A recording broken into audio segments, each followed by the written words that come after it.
کی تو تین میں نے اپنی جو ہمارے مینیفیسٹو تھے اس میں تین چیزیں رکھی. انصاف، اور انصاف پھر میں کوالیفائی کر دوں، انصاف ہوتا یہ ہے کہ طاقتور اور کمزور کے لیے ایک قانون ہوتا ہے.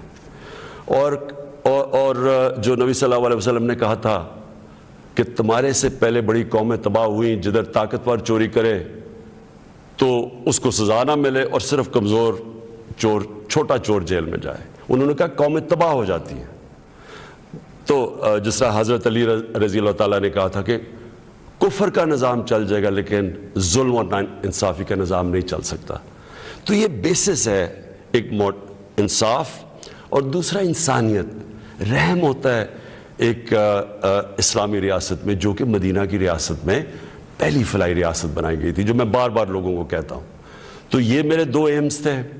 اور تیسرا تھا خودداری. ایک مسلمان قوم غلام قوم نہیں بن سکتی. جس قوم کا نعرہ تھا پاکستان کا مطلب کیا، لا الہ الا اللہ. لا الہ الا اللہ کا تو مطلب ہی ہے کہ سوائے اللہ کے آپ کسی کے سامنے نہیں جھکتے. وہ شرک ہے. سب سے بری چیز اللہ کو لگتی ہے کہ جب آپ کسی کو بھی اللہ کی جگہ پہ رکھتے ہیں. تو یہ غلامی جو ہوتی ہے، یہ جب آپ کسی کی بھی پیسے کی غلامی، خوف کی غلامی، یہ سب شرک ہے. کیونکہ لا الہ الا اللہ انسان کو آزاد کرتا ہے. یہ تین تھے میرے آج سے 25 سال پہلے. آپ دیکھیں کہ میں مینیفیسٹو میں یہ تین چیزیں لکھی تھی. مجھے لوگ کہتے ہیں عمران صاحب آپ اسلام کا نام استعمال کرتے ہیں. میں اگر میرے میں اللہ ایمان نہ ڈالتا، میں پولیٹکس میں کیوں آتا؟ جس آدمی کے پاس سب کچھ ہے، مجھے یہ بتائے وہ اپنی زندگی کے 22 سال خرچ کرے گا ایک سٹرگل میں، اور 14 سال تو تھوڑے سے لوگوں کے ساتھ تھا، 14 سال تو مذاق اڑتا تھا میرا. تو میں کیوں پولیٹکس میں اتنی دیر کوشش کی جس کے پاس سب کچھ تھا؟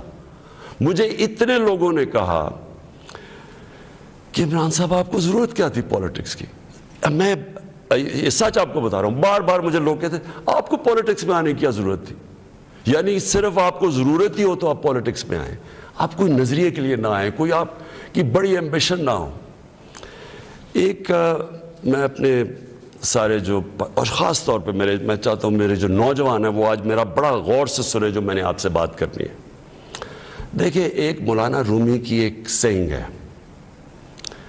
مولانا رومی کہتے ہیں کہ جب اللہ نے آپ کو پر دیے ہیں تو آپ کیوں چونٹیوں کی طرح زمین پہ رینگ رہے ہیں؟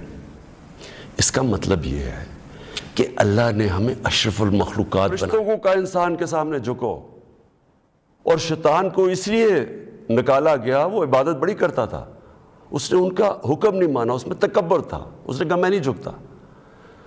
اللہ نے ہمیں پر دیے ہیں. مسئلہ ہمارا یہ ہے کہ ہم،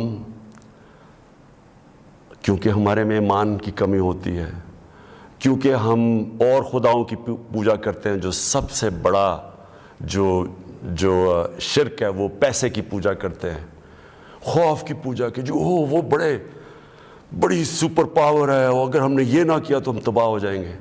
یہ خوف کا بت ہے.